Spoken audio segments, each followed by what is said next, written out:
What's up, baby girl? What's up, baby girl? Wow. Today I woke up, we're in an Airbnb right now, me and my boy. We got some amazing poke bowls, wonderful protein and clean rice and fiber and all that. Then after that, I went and recorded some videos in the gym downstairs. Just me. I kind of chased the uncle away because I was talking to myself in the middle of the gym.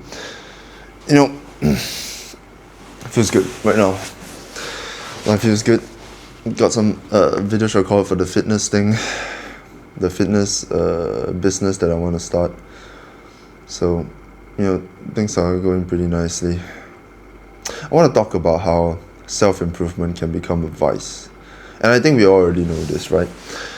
We look at all the different vices. We look at alcohol, we look at drugs, playing video games, doom scrolling. These are all vices. These are all things we turn to spend our time, and things that are considered a bad habit. And I think self-improvement is the same way. Self-improvement is this hope of control that when you get good enough, when you fulfill a criteria that in other people's head is acceptable and is to a standard where you can admire, then you will get the things you want out of life. Then you get the goals, then you get the relationships, then you get the respect, then you get the status, then you get the love and the pride from the people you know. And self-improvement gives us the hope that eventually, as we put our life and time into this thing, we are going to get that admiration, that relationship, attract those goals we want, have that freedom, have that power eventually. And I think a lot of people focus on self-improvement in of itself to achieve those things. Just being disciplined, meditating, journaling, all of the above, whatever that brings us better things, improves ourselves. And a lot of times these ways that we improve ourselves doesn't really bring us measurable metrics of improvement, because just because you remain disciplined, just because you meditate more, doesn't mean your focus becomes better, does it? Doesn't mean you achieve more things. And I find that this obsession with productivity, this obsession with self-improvement, often we spend more time learning how to be productive than getting things done itself. And focusing on improvement and progressiveness never really brought me the thing that I actually wanted, which is romance, if I'm being honest, which is love. And honestly, self-improvement, building a physique, finding things that I want to do with my free time, it has brought me respect. It's brought me admiration, especially physique and the way you carry yourself. And honestly, I don't think those things were built through meditation and journaling, although maybe they helped at the start. I think they were built through experimentation and just showing up. And honestly, after all these years of self-improvement, meditation, journaling, working on something, trying to build something, and failing a lot, I still have nothing running, honestly, except a physique, and maybe I'm better at speaking than the average person, and maybe I act in a more socially acceptable way than the average person. But other than that, nothing really changed. Like, I still struggle a lot with romantic relationships. I'm way better at handling like relationships that I really do have, like, for example, friends and family. I would say I'm more emotionally mature, but what does that really bring you? It's emotionally mature, emotionally intelligent, being strategic. What's all these for? To avoid pain and disappointment and hurt, because you're smart about it now. So is that what we've been aiming for this whole time? You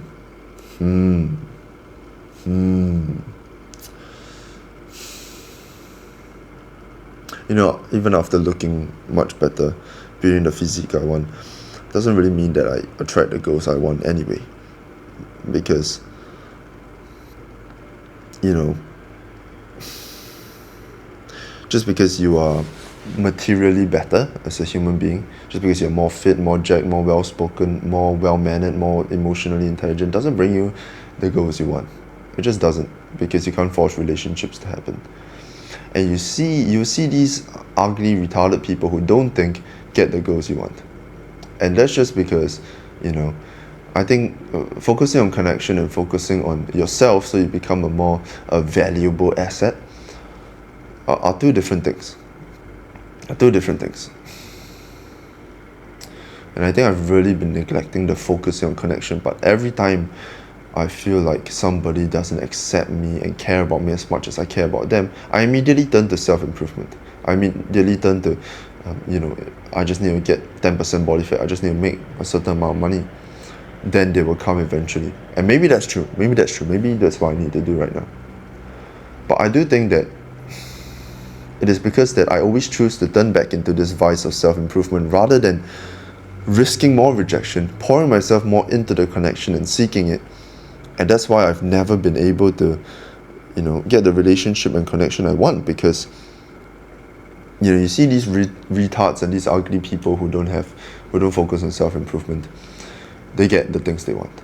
I mean, at least observably. They still find long-term relationships. They still, they manage fine in life. They have fun.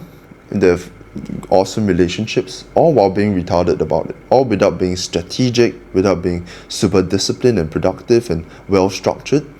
They're able to get these things. Why? Because they're retarded about it. Because their goal isn't the process of self-improvement itself, but the actual results. Like the goal they want, they will pursue that connection even if it means they fail, without the thought of, I just need to be better. They already have the idea that, I just need to try to connect, instead of trying to improve themselves further.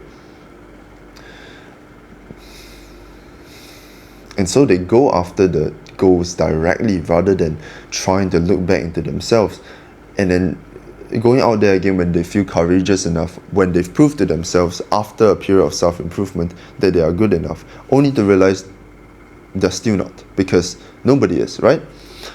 Perfection is impossible. Nobody's perfect, right?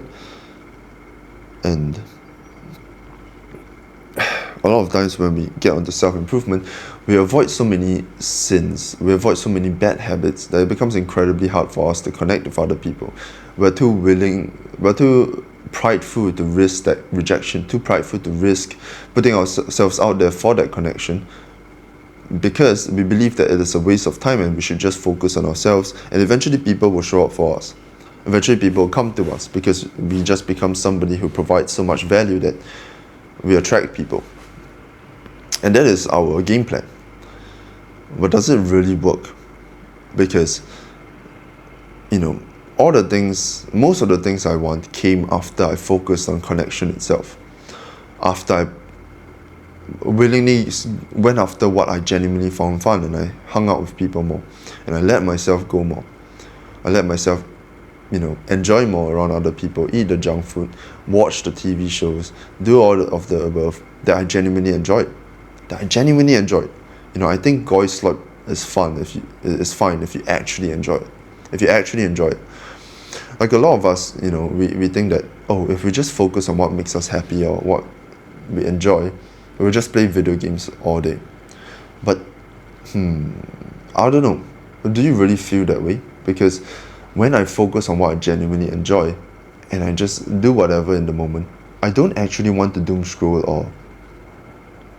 or play video games. I want to fool around. I want to do something fun. I want to take some adventure, take some risk, do something I can talk about, like things like recording a video. I didn't need discipline to do this. I didn't need to batch it or structure it or plan it. I just wanted to, because it is what I felt drawn to since I've experimented with it in the past and found that I kind of enjoy it, and found that, you know, speaking like this is actually quite fun.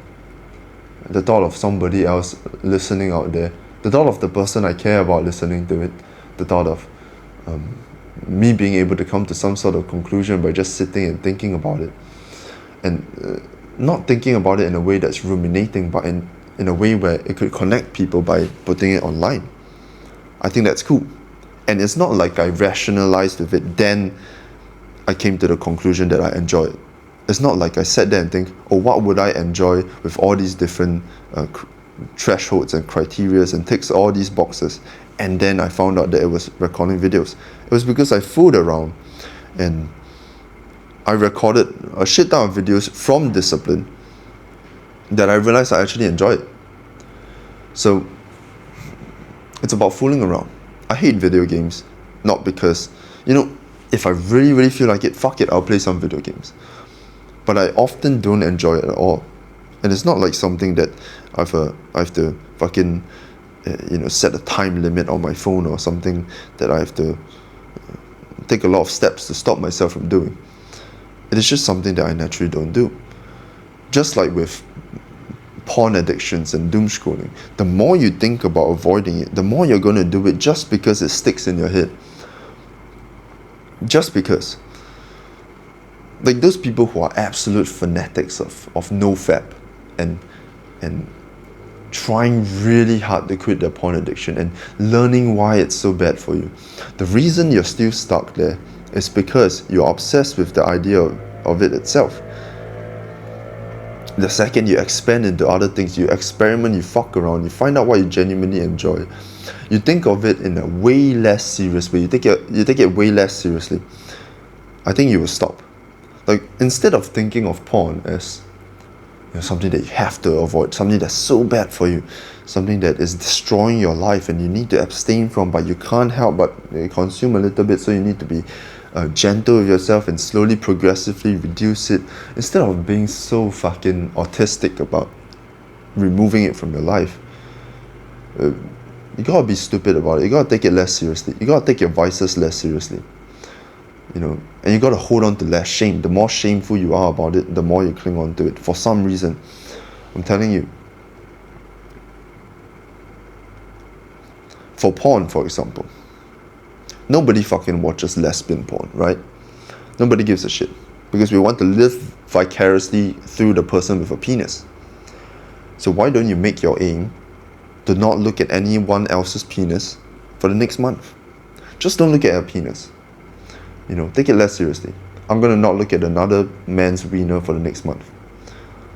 Alright, fine, if you're horny, go watch some lesbian porn and you realize it's boring as shit. Boring as shit. So you probably quit, just because. And fuck it, dude, no shame. No shame. You watch porn because you want your wiener to be touched. Understand. Then just get it touched outside, and if you can't, just think about not looking at another man's wiener. It's gay, and we don't want to be gay.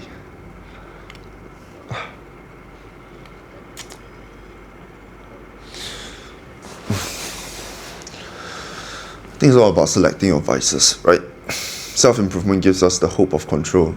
Eventually, when we are materially more successful, when we are 10% body fat, when we look amazing, then we'll get the things we want. Then we'll have the freedom we want. Then we'll have the money we want, and the goals we want, and the relationships we want, and the life we want. But really, that life can exist now. Even if you're broke, even if the girl doesn't like you back, you can go and fool around and, you know, try for a connection with another girl. You can go and... You're free right now.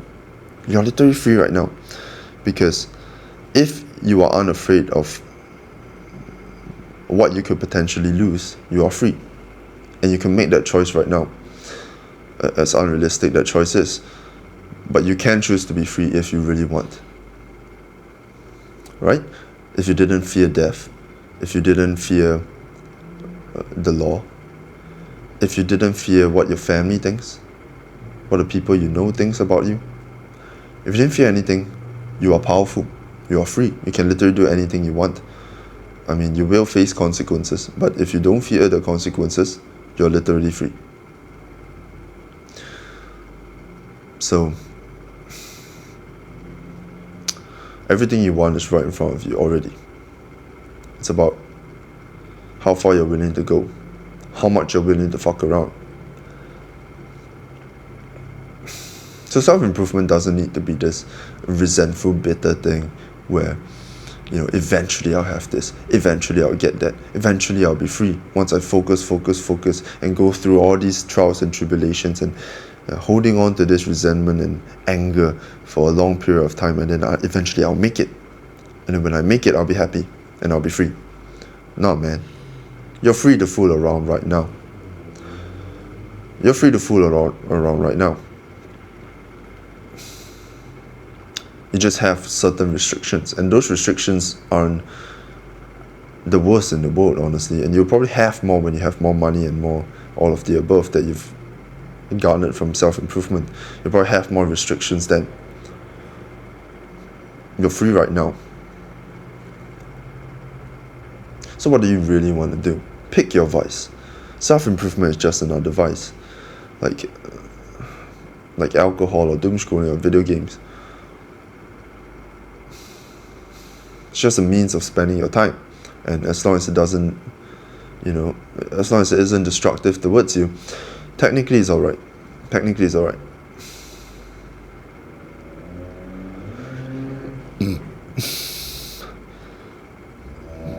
But the benefits are different.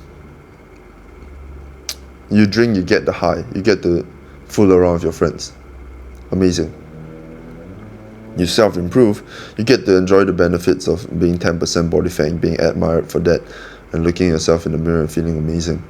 You get to enjoy the benefits of, making money, of having better mental health. But if I'm being honest, right, after all these things I've tried for mental health, all these things I've tried, journaling, fixing my sleep, meditation, different mindsets and ways of thinking, learning about philosophy, all of the above, the best way to fix your mental health is people.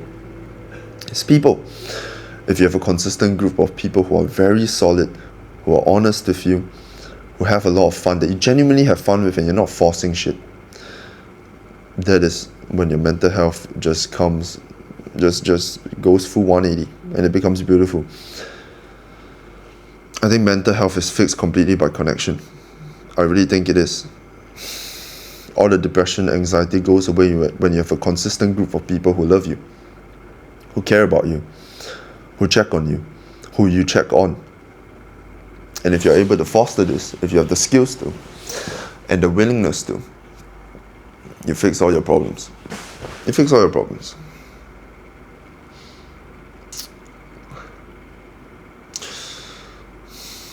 I think adopting a forced mindset from philosophy, from self-improvement books, doesn't bring us anywhere. It just makes our ideas more scattered. It just kind of takes away who we are and takes away our original ideas. It prevents us from fucking around. Because we believe that holding on to certain mindsets and absolutes will bring us more clarity. And with that clarity, there's less anxiety, which can be helpful in some situations. But I think generally, if you approach life with an experimental mindset, if you hold on to less shame, if you're more willing to make mistakes, even morally, right? Even if you don't make the perfect decisions, you're not perfectly respectful, considerate, sometimes you hurt other people's feelings, fuck it, we ball. There's no shame. No shame. Fuck it, we ball. I mean, you are trying, as long as you're trying to be righteous, you'll be fine. You're just experimenting. You're just fooling around.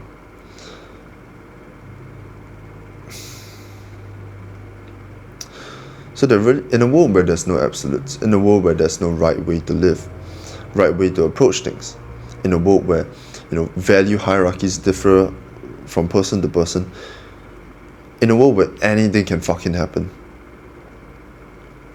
I think the best thing we do is fool around. I think that's how we make the best relationships. I think that's how we have the most fun in our day-to-day lives, so that we don't have to ruminate over stupid thoughts because of this obsession over control, this hope that we have influence over things around us, this hope that we can, strategize and plan out a certain way of living so that we can get what we want, and then finding out that it doesn't really bring us exactly what we want. The best way is to fool around. And I think in a way, when you become experimental, when you fool around, when you hide too most and fuck around and find out, that's when you're most productive. That's when you're most productive.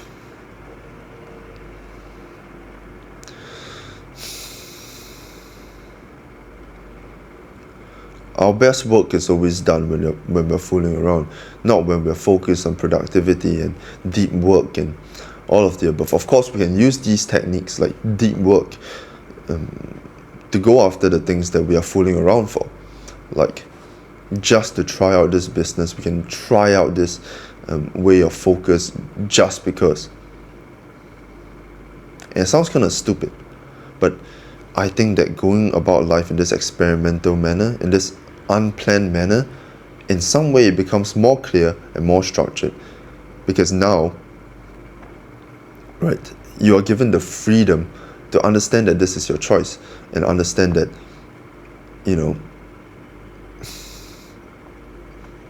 just trying things out, and you aren't ashamed to fail, because you've detached yourself from that. You're just fucking around. You don't have to be this calculated strategist who is ashamed about being not good enough all the time to fuel themselves. There's no fun in that. It feels pathetic that way, and you are not guaranteed the things you want.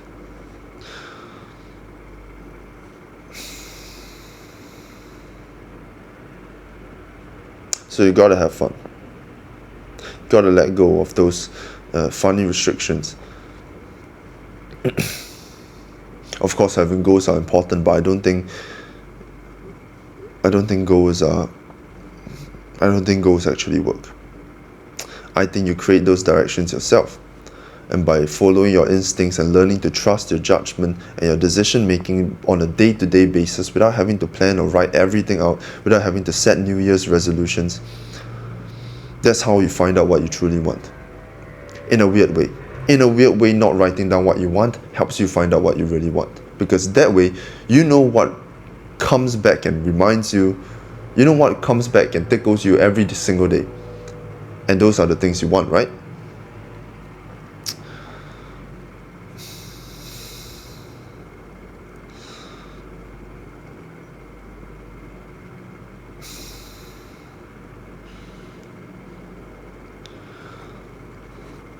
I think that's the way to go about it. To fuck around and to find out what you really want day to day without having to structure it. It just pops up in your mind. And when it consistently pops out in your mind, that's probably something you want. And then we go after it without having to structure. We go after it without having to be ashamed of where we are right now. Without being fueled by resentment, but fueled by love and excitement and that lasts for life.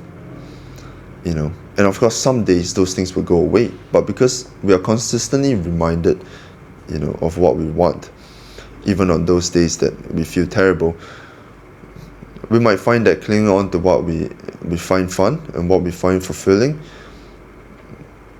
actually helps us get out of those bad days. And if the days are bad enough, don't be afraid to waste time. Don't be afraid to call out your friends and fool around. Don't be afraid to spend that time doing what genuinely would fulfill you that day. Be spontaneous about it.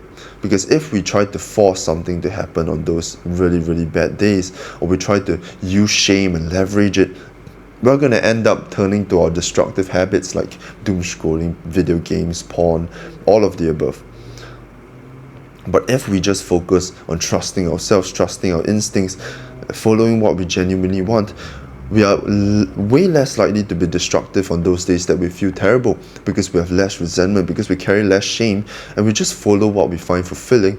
On those days, maybe the worst we do is eat a bag of marshmallows.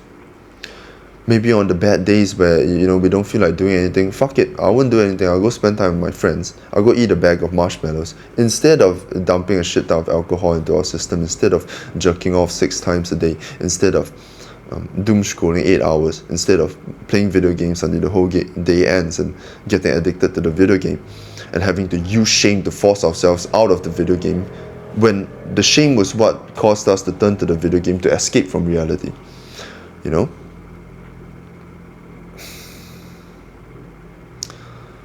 So shame, resentment, bitterness, being overly obsessed with self-improvement, being overly, strategic with life, just gay, so gay. And it probably leads us to more destructive habits than we know, when all we really need is connection. And we need to invest time into that connection without being strategic and gay about it, like, oh, now I need to invest more time into connection and I will plan this amount of time per week to spend on connection. No, just follow what fulfills you, what you find fun. Right now I feel like spending time with my friends. Alright, let's see who's free. And if nobody's free, I'll go fool around myself and try to find some place where I can meet new people. Fuck it.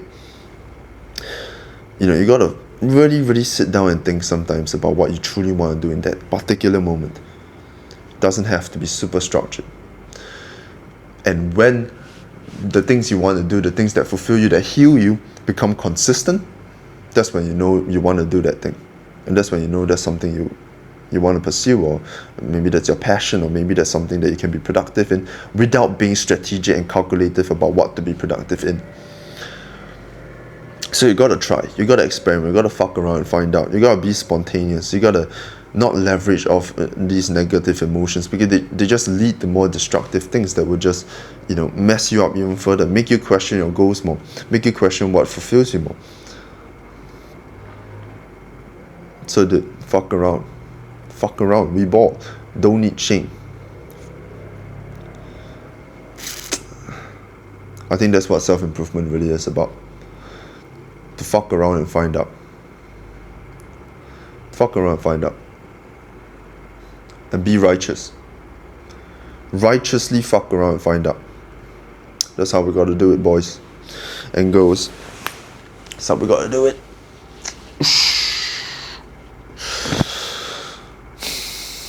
See you guys, I love you. It's about